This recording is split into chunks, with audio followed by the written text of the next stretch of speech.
Погода сегодня хорошая. Да, да. Солнце, но не жарко. Точно. Точно. Лучше, чем вчера. Согласна. Вчера слишком жарко было, точно. Да? Угу. Слушай, ты так хорошо по-русски говоришь. Прям это очень хорошо. Да.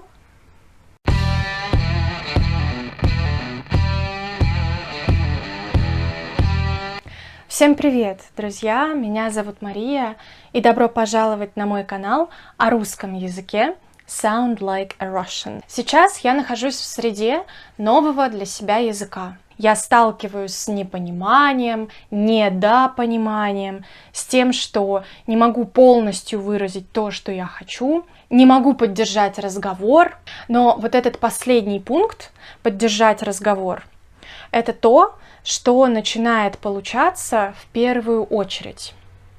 Я с вами сейчас поделюсь еще одним моим интересным наблюдением. Вот о чем я раньше никогда не думала. А сейчас в позиции наблюдателя, в позиции человека, который слушает и понимает очень мало, я вижу то, чего не замечала раньше. Я вижу, что люди, когда разговаривают друг с другом, постоянно друг с другом соглашаются. Это чуть ли не 50% всего разговора, всей беседы. Нужно согласиться со своим собеседником.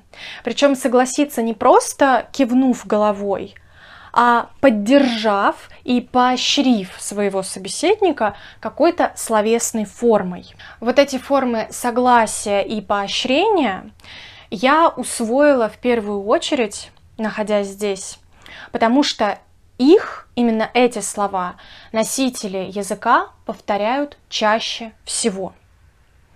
Их очень трудно не заметить. Эти слова трудно не услышать и не запомнить. И вот сейчас я уже могу согласиться с собеседником. И знаете, я заметила, что это производит просто какой-то экстраординарный эффект. Носитель венгерского языка слышит, что я соглашаюсь с ним, использую одно слово, другое слово. Сами эти слова не несут никакого смысла. Они просто поддерживают моего собеседника. И знаете, какую реакцию я получаю в ответ? Вау, как у тебя классно получается говорить! Ого, как ты говоришь по-венгерски! Вот это ты даешь! Ты всего лишь месяц здесь и уже так выучила язык? Обалдеть! Представляете? Это просто магические слова какие-то. Я не знаю, что это за волшебство такое, но у меня такое ощущение, что в этих словах согласия заключен какой-то секретный код, который доступен только носителям языка. И если ты знаешь этот код, используешь эти слова, носители языка видят тебя не как чужого, не как иностранца, а как своего. И они удивляются, они поражаются. Господи, как можно знать эти слова? Как круто ты говоришь! Такие кодовые слова, магические шифры существуют и в русском языке на самом деле. Просто я раньше не обращала как-то внимания на то, как часто люди друг друга поощряют в разговоре. Но представьте, вы говорите с вашим собеседником, ведете диалог. Он вам что-то рассказывает историю и высказывает свое мнение по какому-то вопросу. Ваша реакция. Вы же не будете просто смотреть на него и молчать. Вы киваете головой. А если вы говорите по телефону, то вы будете использовать звуки и слова, которые будут показывать, что вам интересно, что вы согласны с ним. А заметьте, кстати, мы чаще согласны с собеседником, да, чем не согласны. Так вот, какие же русские слова вам помогут не только подбодрить, поддержать вашего русскоязычного собеседника, но и помогут вам выглядеть в его глазах совершенно русским. Наверное, вам в голову сейчас пришли слова «хорошо», «ладно», «окей». И эти слова действительно часто используются в диалоге, в устном диалоге. Но эти слова мы используем как реакцию на просьбу. То есть, если ваш собеседник попросил вас что-то сделать, или он вам сообщил о том, что он что-то сделал, сообщил вам какой-то факт.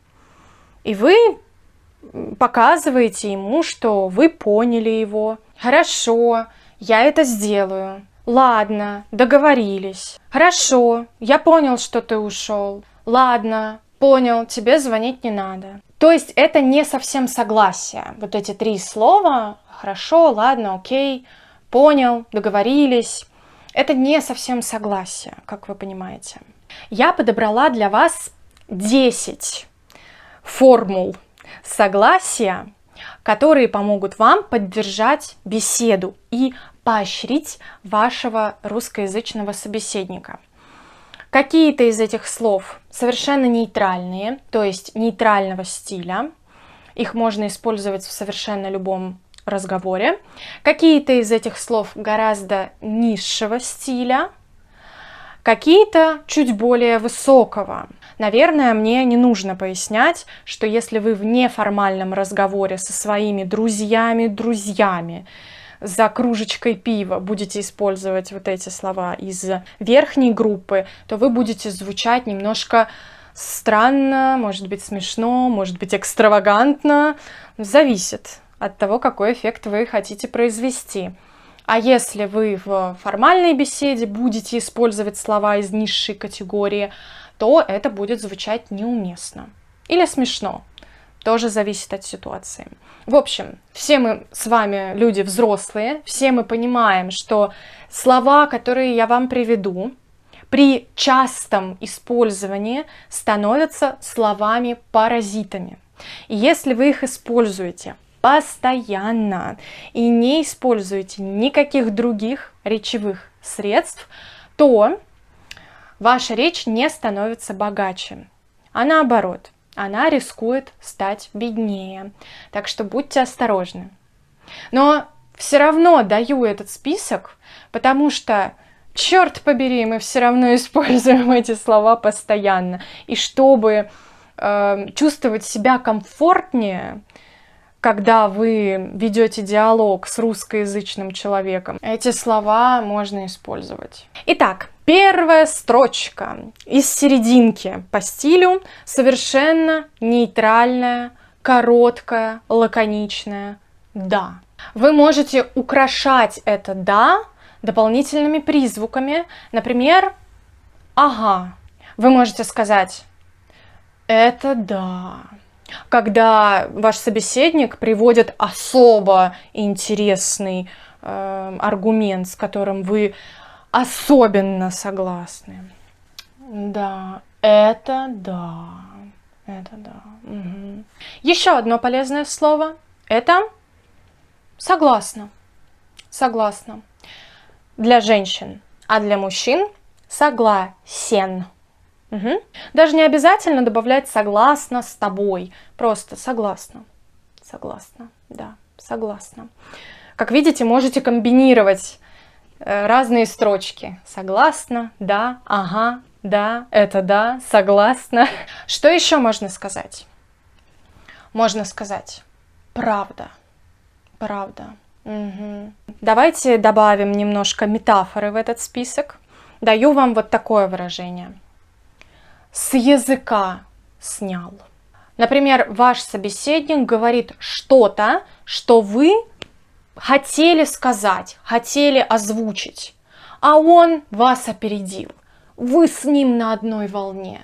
И вы ему говорите, с языка снял, если это мужчина. И если это женщина, то с языка сняла. Угу. Следующее словечко – это слово «именно». Если вы хотите сказать, что это именно то, что я думаю, это именно то, что я хотела сказать. Но слово «именно» находится уже повыше в регистре. Это уже не совсем нейтральное словечко. И рядом со словом «именно» вы найдете «действительно». Действительно. Длинное слово, кажется, что невозможно его прочитать. На самом деле нет. Все очень просто. Действительно. Действительно. Хорошо, мы с вами добрались до самого верха, который был сегодня мной задуман. Давайте опускаться теперь вниз. От слова «да» пойдем чуть ниже. И я обращаю ваше внимание на слово «точно». «Точно» — это абсолютный синоним слову «именно» в данном случае. Но только «именно» находится вверху, а «точно» находится чуть ниже. Это словечко чуть проще. Точно. Точно. Ну, точно. Это точно. Угу. Еще одна полезная фраза, которую вы можете услышать от русского человека. И сами ее используйте. И не говори. Фраза «и не говори» не значит, что вы просите вашего собеседника молчать. Нет. Фраза «и не говори» означает, что вы настолько хорошо понимаете вашего собеседника, что он может даже слова не говорить. Вы его и так поймете. И не говори. И не говори. Да, то есть я знаю, что ты думаешь, даже не говори мне. И не говори. В точку. В точку. Это достаточно нейтральное слово. Я не могу сказать, что это низший регистр, но оно все-таки ниже, чем нейтральное «да». Согласна. В точку. Ты абсолютно верно заметил. В точку. В десяточку. В яблочко. И на последней строчке у меня два слова. Эти слова сленговые. Они используются скорее подростками или очень молодыми людьми в своей вот этой молодежной среде. Я вам честно скажу, даже мне не очень удобно сейчас уже их использовать. Даже с друзьями, мне кажется. Ну нет, с друзьями нормально. Итак, это слова «жиза». «Жиза» — это значит «жизненно». Слушай, настолько жизненно, ты в точку говоришь, просто в яблочко, жиза. И реально. Важное замечание. Эти слова вы можете использовать не по одному, а вместе. Комбинировать их в разные пары, тройки, четверки и так далее. Единственное, от чего бы я воздержалась, я бы не трогала слова «действительно» и «именно». Вот с ними составлять комбинации сложнее, потому что они чуть более официально звучат. А вот все слова, которые мы расположили ниже, можете комбинировать как хотите. Играйте с ними, как вам нравится. Да, точно. Жиза. И не говори. Ну, с языка снял. Да. А если вы к этим словам еще добавите слово «слушай» или слово «блин», или вместе «слушай», «блин», то вы привлечете как бы внимание собеседника, заполните пустоту, наполните свою речь словами-паразитами и будете звучать, ну, совсем в доску по-русски. Слушай, блин, точно. Слушай. В точку. Блин. Это да. Блин, с языка сняла. Да, именно. Угу, действительно. Ну что, как вам понравилась тема этого видео? Напишите в комментариях, если вы заметили эту магию кодовых паразитических слов, как и я. Ставьте лайк. Пишите комментарии, подписывайтесь, если не подписаны, переходите на страничку Патреона и оставайтесь со мной, чтобы не пропустить следующее видео, которое будет уже очень скоро. Все, друзья, целую вас, обнимаю и жду в следующих видео. Пока-пока.